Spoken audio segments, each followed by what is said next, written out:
My name is Chuck Vardeman. I am a research faculty member at the University of Notre Dame in computer science and engineering. I'm also a computational scientist in the Center for Research Computing. My background is actually in theoretical chemistry, so I was born academically as a chemist, and then when I joined the Center for Research Computing about 10 years ago, I became interested in how we connect data to computational models. So that's a little bit about me. I became interested in doing that to use ontologies, ontology design pattern approaches, and vocabularies, right, to annotate models in data. Okay, so without further ado, there were two questions that were sort of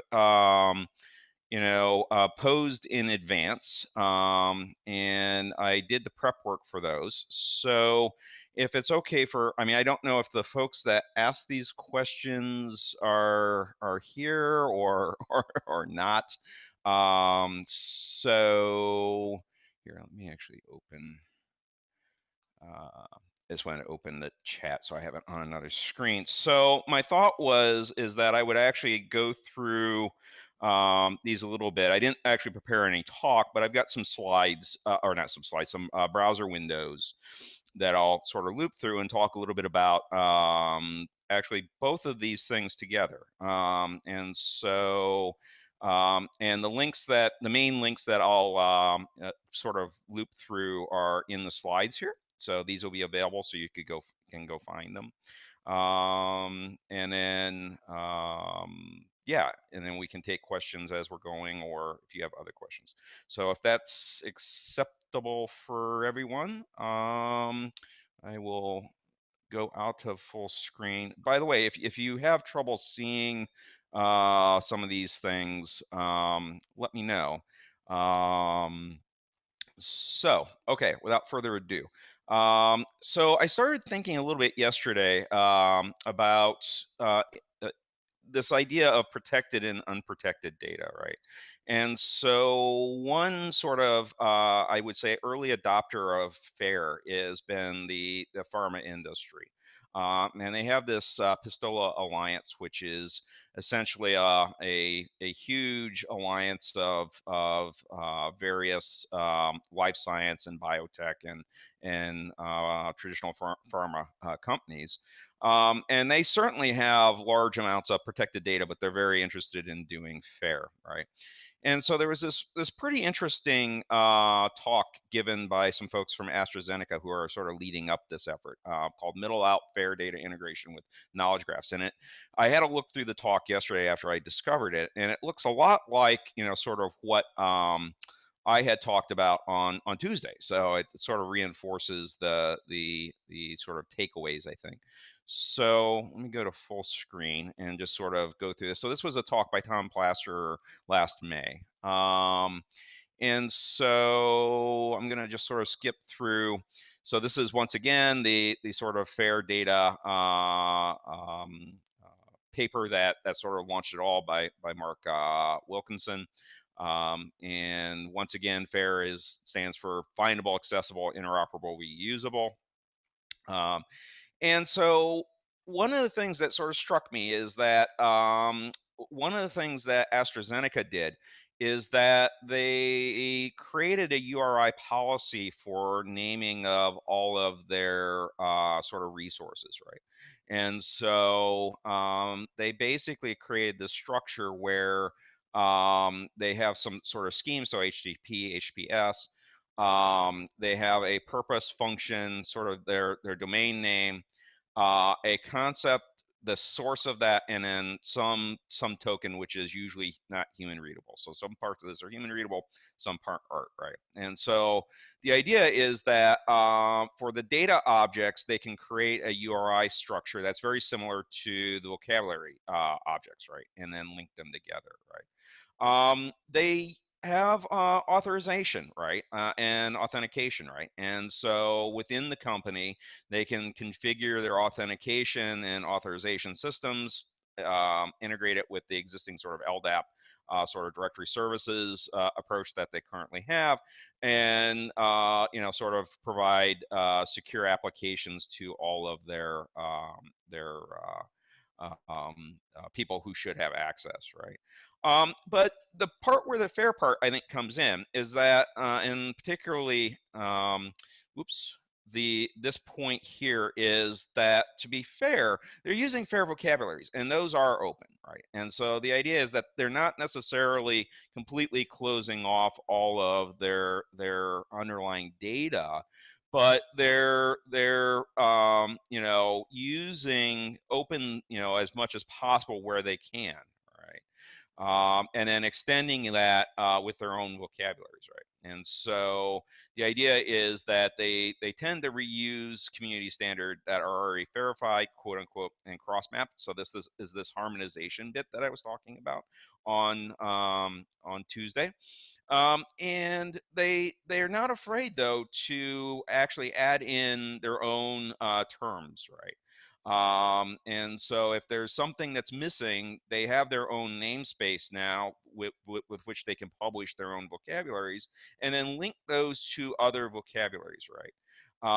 And so um, vocabularies, so this is a distinction that I didn't quite make, but I will here in a second, that some vocabularies are taxonomies. And these are what I would call the sort of schema.org level thing of vocabulary, where it's basically class, subclass relations. If you don't understand that, I'll show you that in a second. But then they use these small business ontologies, quote unquote, that address science questions and embed the taxonomies. And this is this ontology design pattern approach I was sort of talking about. They aren't calling it that, but it really is essentially that. And so they find that the fair vocabularies are sort of a building block which they can then harness to link together the data elements. Okay, and so I put a link to these slides in the talk.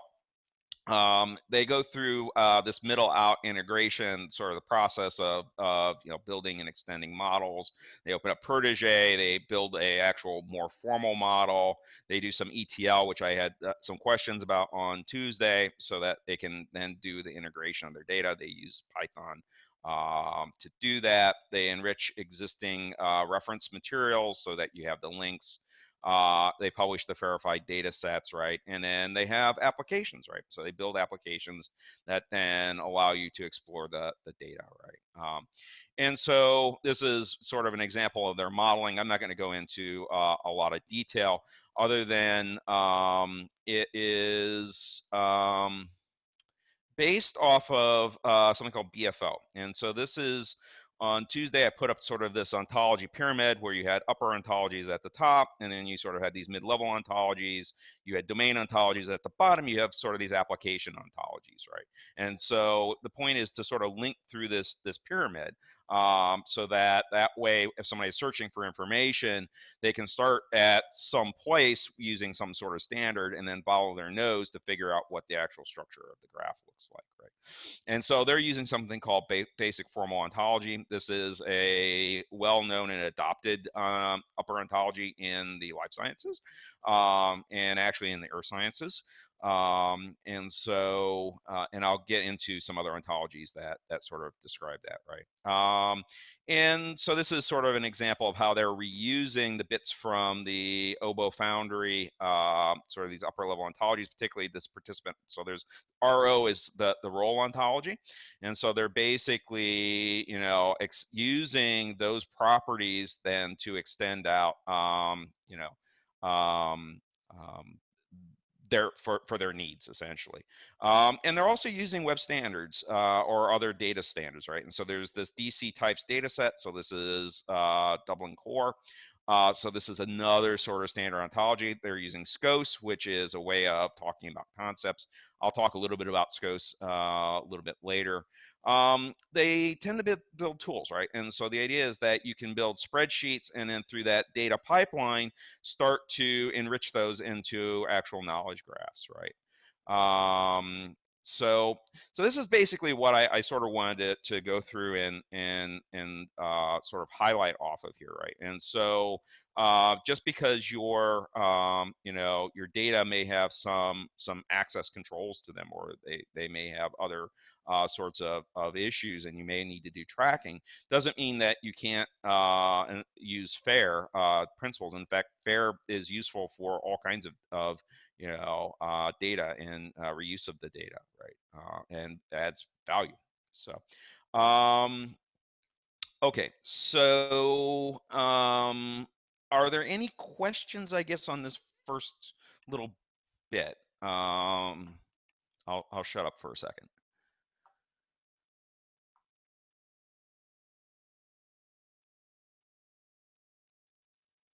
Okay, so I don't hear any questions here. I thought I would sort of then step into, so one of the things that these guys have just done is this unified data model, right? And so, and I just discovered this yesterday, right? And so what I thought I would do is sort of step through how I would go about maybe thinking about and evaluating a vocabulary ontology to figure out if it's something that I want to use, something I want to extend. What are sort of the properties, I think, of a good ontology? What are, how are they implemented, those sorts of things. So if that sounds useful, I can do that. Okay, I with no objections, I will continue on, I guess. Okay, so here once again, the goal was to build and publish a unified data model that different drug companies can use to publish their data. This creates some degree of interoperability. This is fairly new, 2019. And so the inclusion of some of these vocabularies. So one of the vocabularies that they use, which I didn't talk about, is something called the QDIT. So this is quantities, units, dimensions, and time.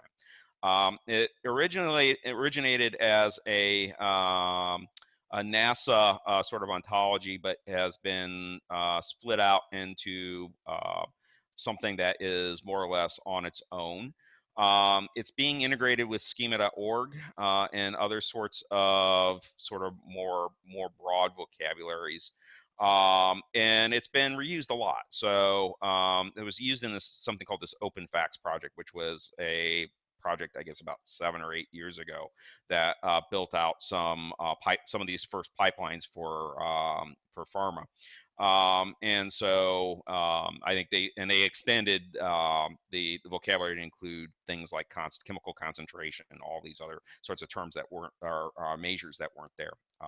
And so one of the things I would look at, right, is, okay, so these are sort of the core vocabularies that they're then extending out, right? So they're using ISO for their country codes, which is good.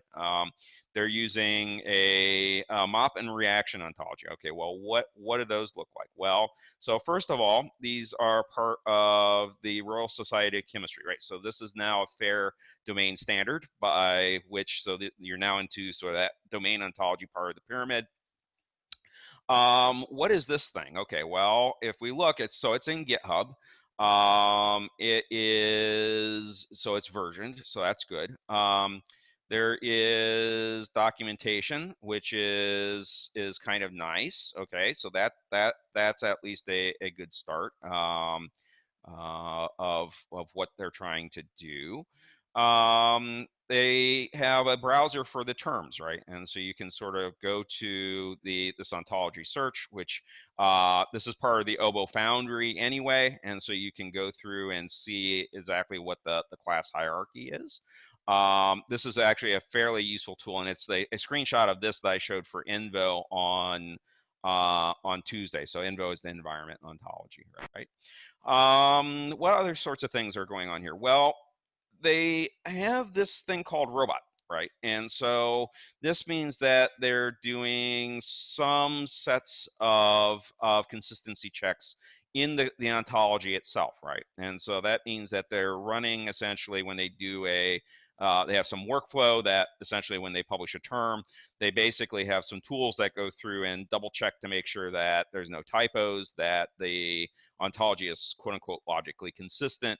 that it's, if it has validation in terms of shapes, it gets validated, all these sorts of things. It also has some utility tools which can basically stitch together ontologies and some other things. So that actually is a fairly good sign, right? So this is probably where I would start, right? So the interesting thing is they also have some mappings, right? So they're creating these harmonization crosswalks to other sorts of things, right? And it looks like they also are doing crosswalks to Wikidata, which is, so here, let's, wikidata.org. It's a Wikimedia project to essentially create an open knowledge graph based off of Wikipedia, but it's been extended out, particularly with the life sciences, and they've sort of adopted the fact that this is a sustainable, consistent portal. You can publish information here. There's a Sparkle endpoint, and it's based off of an actual triple store. You can put information there that will have a lifespan as far as sustainability beyond the life of, say, a typical research project, right? And so this means that you don't have sort of this data rot, so to speak, which has happened in the semantic web community. I run across that all the time, where somebody published an ontology and then it disappeared, right? So yeah, so the speaking of that, right? So the next thing I would sort of look at is start looking at the actual structure, right? And so I mentioned on Friday that there's this pretty good paper in arXiv called Best Practices for Implementing Fair Vocabularies and Ontologies in the Web. And they sort of walk through the mechanisms of the underlying structure of what a vocabulary or ontology should look like, and following linked data principles. And I think they also cite, there's a 5 stars of linked vocabularies paper, which I was a co-author on. They also cite that, which I think it gives sort of some guidance on how good vocabulary is linked to other vocabularies. Okay. And so one of the things so they sort of walk through different identifiers, opaque versus not opaque identifiers for classes and properties. So opaque identifiers are usually not human readable. So most of the OBO Foundry identifiers are not human understandable. You actually have to dereference the term and look at the RDFS label or look at other sorts of things to sort of understand what this thing actually means in a human readable form, right? They should be versioned, right? And so that way a client that's building an application based off this knows which version of essentially the quote unquote software that they're utilizing, and that if there's changes to this, they can update their application if it's needed, right? So they basically talk about how to do that.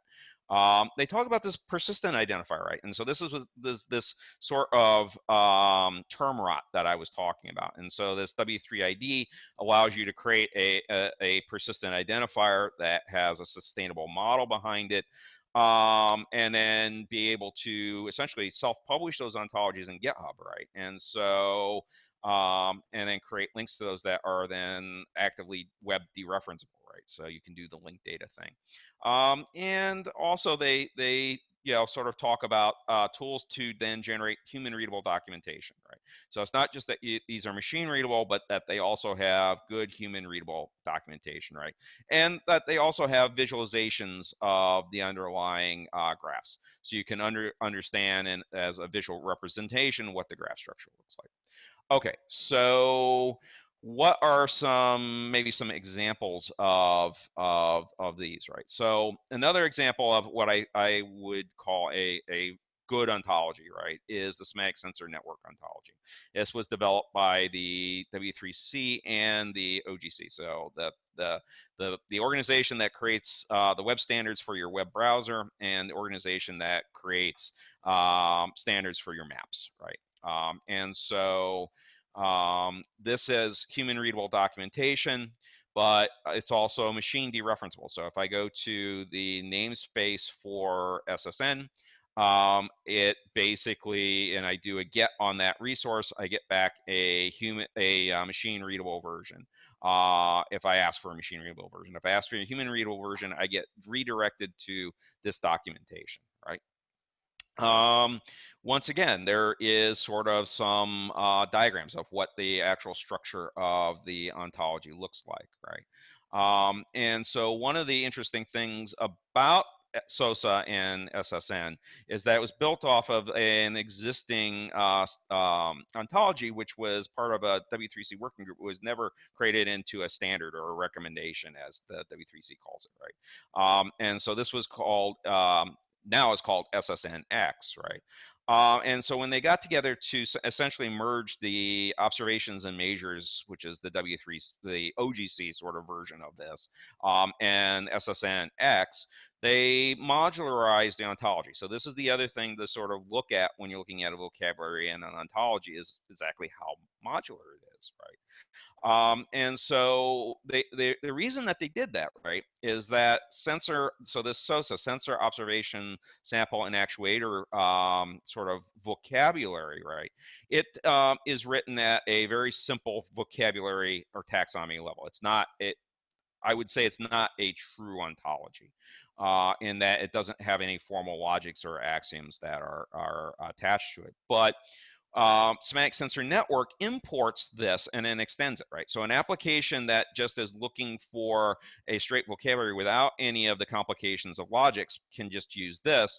If there's an application that actually wants to use the axioms and do inferencing and all those sorts of things, then it can load the semantic sensor network ontology and use that, right? And then there's sort of these other modules for sampling relations and for system capabilities that basically talk about the semantics of the actual sensor itself, right? So what are its operating ranges? What are its sort of characteristics? What are the observed properties? Those sorts of things. And so this is one of the things I would sort of do is look through the human readable documentation and sort of get a feel for what the structure of the actual ontology is. And then I would probably go start to look at it, right? And so, or I might look at, so there's actually a paper, right? So the paper has some really nice examples of how these things are sort of used. So they've got actually a nitrite conservation concentration. Here, let me make that a little bit more visible. By the way, if people are having trouble seeing my screen, please put a note in the chat or at least interrupt and we can sort of go through it. Or I can change and try to make it a little bit better for people, right? And so this is sort of an example of the use of it, right? So now I have examples of if I want to go and do my own implementation reusing this thing, then I now have sort of a foundation a template that I can sort of work off of, right? And so here they've created some sort of identifier, which is just in this case arbitrary, but it's a type of observable property. And there's a thing that uses a procedure that then senses that, right? And so that defines the observable property, procedure, and sensor, right? And then there's an actual observation, right, which then links back to those things, right? And then there are more than one, right? So as this thing sort of creates observations, it goes through and creates new URIs, right, for each one of those, but it links back to the type of observable property in the sensor that did it and the procedure, right? They give examples once again of this QDIT thing, right? And so somewhere here they actually talk about has result, right? So this is a sampling, right? So this also includes things like, say, a well drilling or something like that, right? So, or an ice core, right? And so this is an Arctic ice sheet, which is a feature of interest. Once again, it's the thing that you're interested in saying something about, and it has some samples, which are these ice cores, right? And so this then lets you link in the spatial information, right? So this is simple geo lat longs, and it has a result time and a simple result, right? They talk a little bit about actuators, and then they talk about different serializations, which is JSON LD. And then somewhere here they actually talk about QDIT. And so being able to use other vocabularies to essentially describe their units, right? So the units of measure, right, which is right here. Right, and so, or this is an example in terms of an actuation, so turning a light bulb on and off, which has an adjustable value, right? And so they link to this QDIT quantity value, numeric values, and sort of this result time, right? And so now you have this interlinked sort of vocabulary system where you can reuse other vocabulary. So agents, when they're crawling the web, don't have to, they at least have some basis for figuring out what the structure of the thing it is that you're talking about, right? Okay, so then I might actually go and look at, once again, the GitHub repository. So all of SOSA is in the GitHub repository, even though it's served through a W3C namespace. These are the actual graphs, right? So you can look at sort of the structure of, say, the turtle file. So turtle is a serialization of an ontology that is sort of more human friendly than XML, and so you can sort of understand what the classes and structures and how formal it is, right? And so this is not very formal at all. This is mostly a class hierarchy with annotations, right? And so as annotation properties using SCOS, which is this SCOS, this simple knowledge organization system, which then gives you definitions. So this is actually a really good ontology in that it gives you comments and definitions and examples built into the machine readable ontology itself. So that way, when something that builds automated tools that build documentation go through this, it can build human readable documentation directly from this. So you don't have to go through and re-edit or do extra work to edit a HTML page, which is the documentation, right? Okay, so this is one sort of example, right?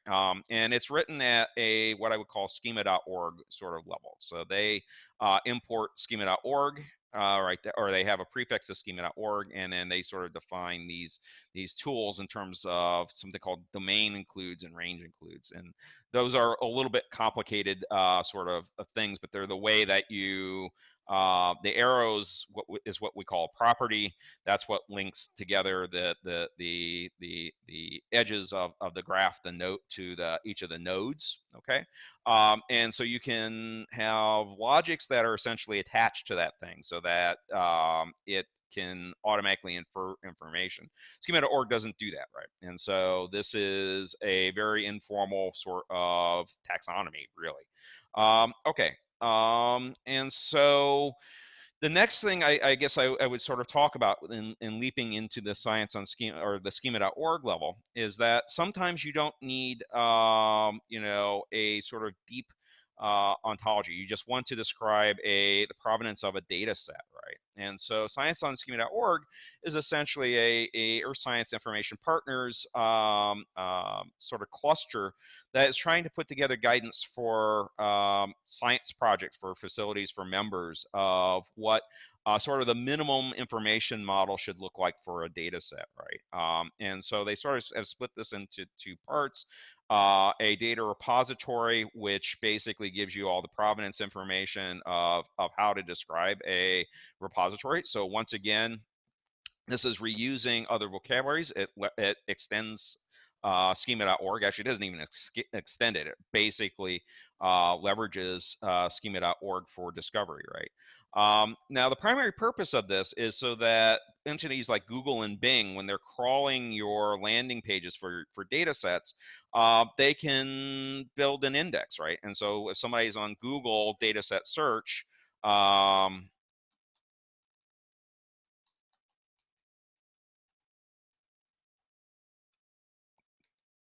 Google dataset search, and they're searching for a data set on polar ice. Let's just see if anything comes up, right?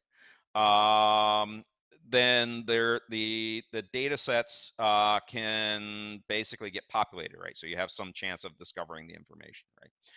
And so that's the intent of this particular vocabulary, is to essentially facilitate the F part of the FAIR data principles, right? And I sort of view it as sort of a lightweight entry point because there's a lot of tools that are available. It gives you a lot of bang for the buck in terms of the fact that Google actually will then crawl your web pages and discover information, so that people that are, users of your information can find it, right? And it has some fairly good semantics that are part of it. And then in the actual data set recommendations, there's links off on how to actually then add in additional metadata that then links to these other vocabularies and ontologies to more sort of fully describe what the data set is measuring, right? And so this is sort of a good entry point. I just put the link up. There's if you go to schema.org, there's a good documentation explanation of this whole domain includes, range includes, stuff that I was talking about, and what the data model is structured like, as versus, say, a more formal ontology, right? And the once again, the schema.org, if I were creating data set search, it's contained in GitHub repo. There's issues where you can if you run into bugs. There's releases, it's version, so this is version 9 release. And they also have varying degrees of formality, right? And so there actually is a sort of schema.org level schema, right? Which is once again in Turtle. So it's human readable. So you can sort of look through this, see what the class subclass is. It also has a more formal version, and this is in something called OWL, which is the web ontology language. It's RDF, or excuse me, XML, so it's not as human readable. In fact, if you try to open this in a browser, it doesn't, right? Because it's actually too large for GitHub to sort of serve out, right? But this includes all these more formal axioms, right? Okay, so moving sort of up the semantic ladder, so to speak. There's other ontologies, right, which are sort of, I would call, in between the two. And so one of them is Suite, which is also another ESA Federation project run by the Semantic Cluster, actually Semantic Technology Committee. And it is sort of intermediate in terms of it's slightly more, it says slightly more things than schema.org does, but not by a whole heck of a lot, right? So there's a few axioms there, but they're very far in between. It has a sort of a weird phenomenon. So they sort of did their own, what I would call, upper level ontology, which is implicit. It's not explicit, so that's a little bit problematic, but it's still a good starting point. And it doesn't necessarily create a lot of semantic commitments. So this is what we call sort of, if you have a lot of axioms, then some agent that's trying to do inferencing may infer the wrong things, right? If you have a high degree of sort of complexity. And so this is, a good, sort of start. It's very modular, so they've split this thing out into about 1 billion different files. But there's also a version available that is the sort of the full version. They have their prefixes, so I won't really go into a lot of detail, but those are registered. So each of these URI, this URI namespace thing that I kept talking about, those are registered, and so tools can reuse these prefixes when they're building applications. And like I said, also these things are, they've decided to use Turtle as a serialization, right? So that it's more human readable. There's also good metadata, right? So, or at least some metadata in the headers. There's a license, which is pretty important, as I said in the reuse part in my talk on Tuesday. And then there's also some effort, and this is what I've sort of been involved with in terms of linking to other vocabulary. So if you look at Phenom cryo. Well, we can look at realm cryo. So we started with the sort of polar data and cryosphere first. Right here. We've been involved in creating these sort of provenance and cross-linking. So once again, we're using SCOS, which is sort of an annotation vocabulary that then links to the environment ontology. And so now you have these cross-links, which are inside of the ontology that are machine readable and dereferenceable, right? But they also now have human readable descriptions, right? And so tools can then build documentation, which actually is now being done automatically whenever there's a release of suite. And there's also provenance information for use in terms of who created these things, right? So we use ORCIDs to describe who the person was that added the term and who the person was that created the actual term, right? So who's the authority that says that this is true? Who's the authority that actually put this thing into suite? Okay. As it turns out, this is my ORCID, and the DC term source here is Ruther's ORCID. Okay, so this may be a good point to stop for a second and see if there's any questions on this. And then my plan is, if there aren't a lot of questions in the last sort of 10 minutes, go to Envo, which is a pretty complex ontology, and sort of walk through what a ontology with axioms sort of looks like.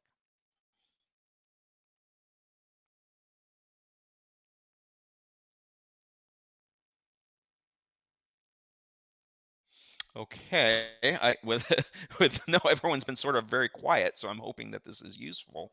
Okay, so the next thing I would say is that let's look at the environment ontology, right? Okay, so once again, this thing is in GitHub, so that's good.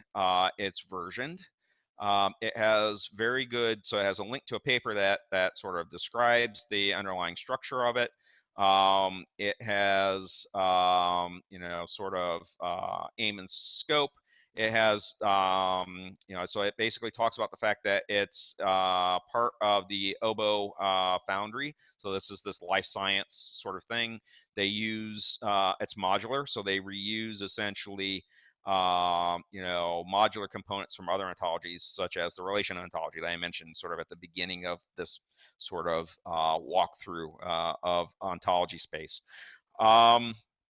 It essentially has a couple of different versions, right? And so there is an editor's version, which is where essentially people can come in and add terms and make changes, and then they go through a process where then a full version is released. So it's then published and curated, right? And so there's a curation sort of model behind this. It's not just somebody dumping information in. It's also got a community, right? And so if you look at the GitHub issues, you see, you know, so how many people are actually asking for terms, how many people are bringing up the fact that there's an issue with a particular term, and maybe that you might want to rethink how this class hierarchy works. There is, you know, they use pull requests, right? And so people can then sort of come in and contribute missing terms, right? And so it's extensible. So if you can't find a vocabulary in the earth sciences or in the environmental sciences, and you want to reuse parts of this, but there's not a term for you, you can go and ask that your term be integrated, right? And so that is part of this whole community part, I think, of FAIR. All right. Now, the downside to this is the fact that, and I'm going to minimize my browser for a second, because it's not in Turtle, you have to sort of use one of these ontology editors, even though there is a web interface to sort of explore it.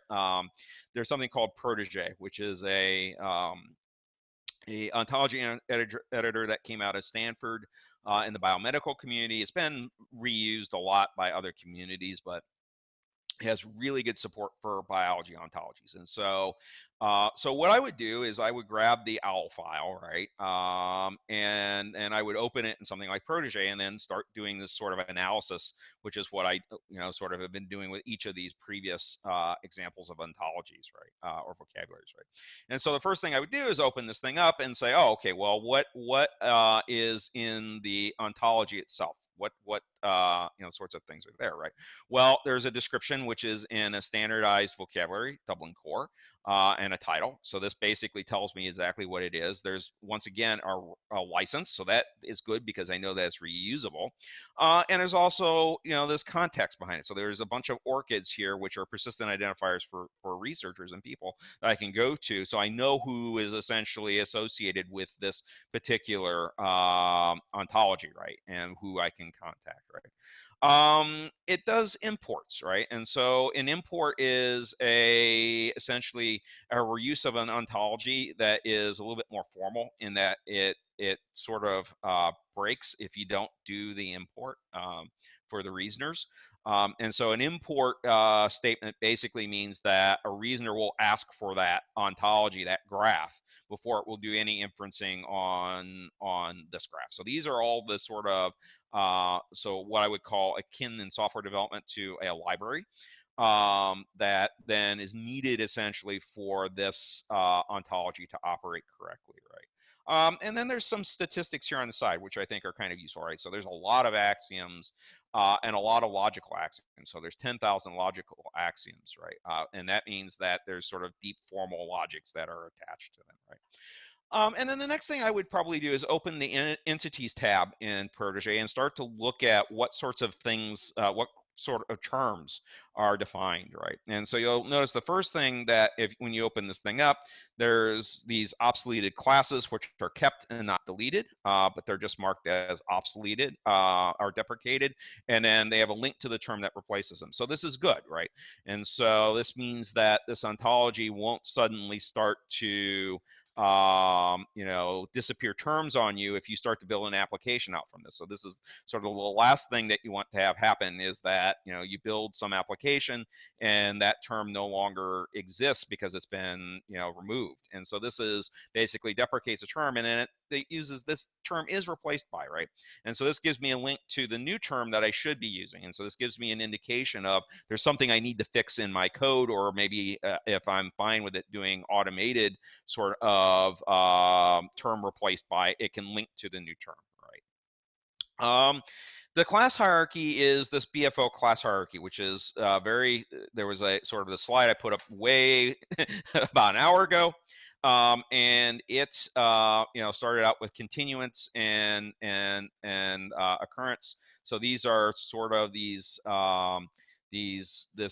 basic formal ontology sort of splitting the world into two parts, something that is temporal, so that's an occurrent, and something that's a continuant. So a continuant exists in time and persists and has identity, and occurrence are essentially things that are unfold or happen, they're events, right, sorts of things. And so one example that we've been working on is this idea of glaciation, right? So I might look at a term, right? So there's a temporal region, which is a subclass of this occurrent thing, a one-dimensional temporal region, which is kind of interesting in and of itself, and then a glaciation, right? And so a glaciation is basically, it's a time interval with an ice age, right, where temperatures fall and result in planet-wide glacier advances. There's a cross-reference to Wikipedia, so I can go and actually see in sort of a persistent resource what this term might refer to, right, or that definition, right? There's comments, right, and so if there's issues with the term, right,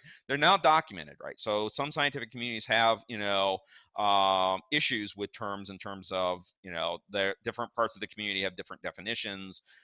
There's no resolution. People sort of have holy wars, all those sorts of things. You can document those, right? There's synonyms, right? And so you have links using SCOS to other sorts of terms that are either related or exactly related, right? And then there's some formal logics. And this is what I was sort of getting to before, that they now use this relation ontology, this sort of thing that says has part and part of, right? And so it basically says a glaciation has a part, some sort of a glacial ice gain. It's also a subclass of a one-dimensional temporal region, right? And it's also a part of some ice age, right? And so these are defined by that relation ontology.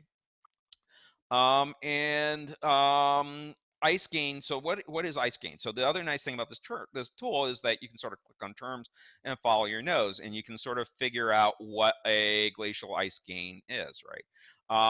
And so here it has a definition. Once again, it has this crosswalk to sweet, which is kind of nice, right? And so you now know what the sort of equivalent term in sweet corresponds to if you want to use the less formal vocabulary, right? It's in so there's some provenance information about who edited the term, and then once again some formal logics that go along with this, right? And so this says that a glacial ice gain, it has to have an input and an output, right? So it's defined in terms of sort of this input-output process, right? And so the inputs are either liquid water or snow or ice or a nave or a fern, right? And those are sort of complicated terms, but you can sort of click to go see what those look like. They have an output, which is a glacial ice, right? And then they have a participant, which is some glacier, right? And so, and then there's some inferred axioms that also go along with it, right?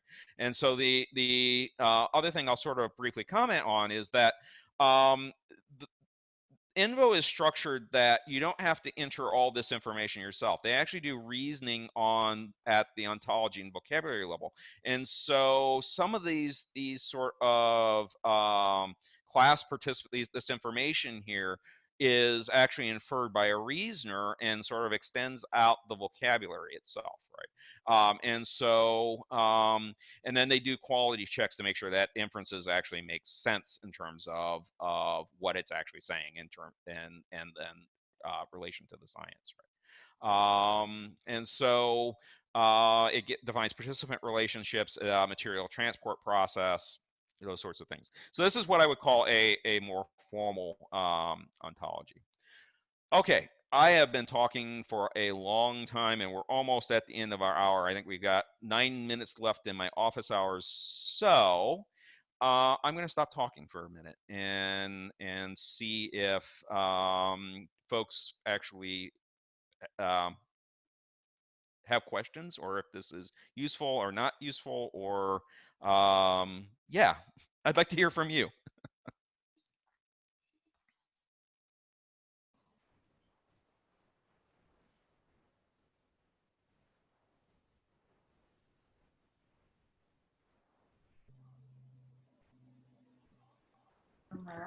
Hi, Charles. Yes, Um, hi. so I guess my question about the ontology editor is like the only reason you would use it to add to the ontology, or is it useful to search through it? I when I use vocabs from NERC with Okay. R2R, Yep. so I don't really use an ontology, Yep. but we're kind of looking at the benefits of ontologies and whether we should start implementing them or how to implement them. Mm-hmm. But I was just wondering what the usefulness of the editor would be for us. So, yeah, it depends upon what you're trying to do. So I think for straight vocabularies, where you're not so concerned with this whole more formal knowledge engineering bit, right? Then I think that a simple editor. For a lot of the work that I do in some other projects that I have, I mean, we use Visual Studio Code or we use a web tool. And so, and those seem to be, simple enough that you can add a term, you can put in a relationship to which the term refers to, and it works fairly fine. That said, I think that there's also, sort of use in terms of more formal ontologies, right? And so if I'm building out something where I know that I'm going to want to more fully describe something, right? and I want to import other sorts of basic ontologies to do that, right? To describe what a continuant or an occurrent or a part, what is what we call mereology. Then I certainly use something like this because it's fairly easy to make mistakes, and this can sanity check what is going on. That said, I mean, there's there's this trade-off between the knowledge engineering side, right, and the amount of complexity that's attached to it and the amount that you have to know in order to sort of use it. It's like any sort of tool, but it's a tool that's got a bunch of stuff behind it. And so there's so something like Protege is a pretty heavy lifting tool. There's some other tools out there that are used actually in the earth sciences community. So there's something called Top Raid Composer. And it's no longer available as a free version, but they do have a paid version, and it's a little bit more user friendly. And so I would say is an ontology editor. But it can import SCOs, and so it's much more designed for less of the sort of oboe life science ontology sort of perspective, which is very formal, to something that's a lot more informal, which is something like the NERC vocabularies, right, which are sort of flat scopes, sort of conceptual vocabularies. So those are sort of the things I would think about. There is a version of Protege called Web Protege, which is under active development, which is sort of a cross between this sort of Java heavy lifting app in Protege and a lighter weight sort of thing like the Top Quadrant tool. And it's container. It has a Docker container which can be deployed in a cloud, and it supports multiple users and collaborative editing.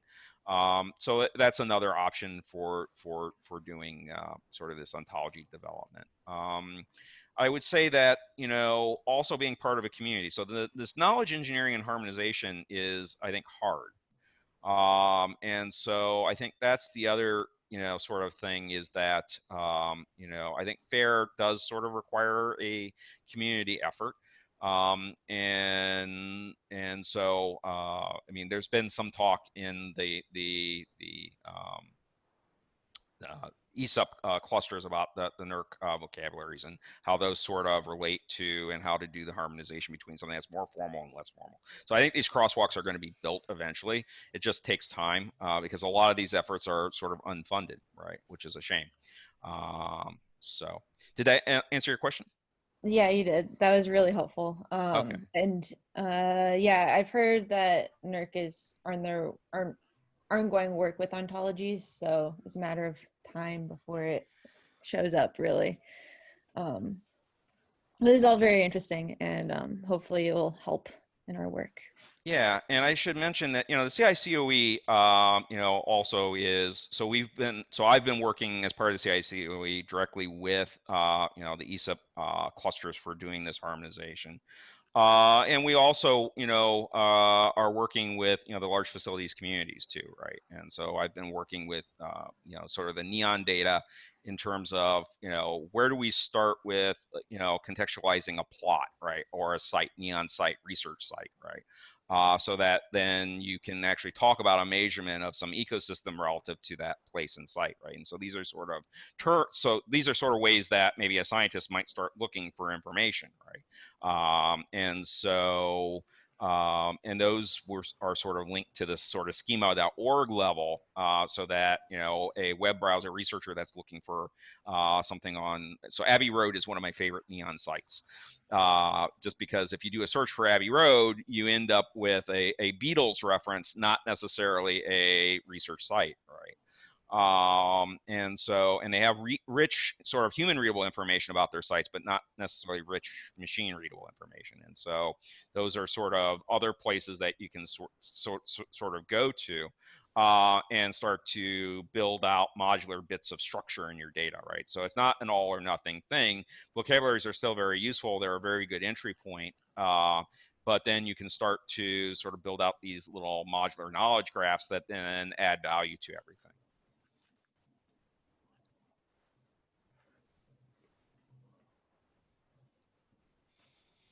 So I think my hour is up. Luke, are you there? Yes. Yeah, I think we can stop here if we are running out of questions. So 5 seconds to ask the last question. Otherwise, we can stop now. Should mention that the CI/CD is available for if you want advice and talking and those sorts of things. We can help. If you have a particular use case in mind where you need advice, so we do engagements. So I'll put the plug in for the CI/CD pilot. Thanks for the office hours and thanks for the talks. Have a good day, everyone, and bye. Bye. Thank you. Bye.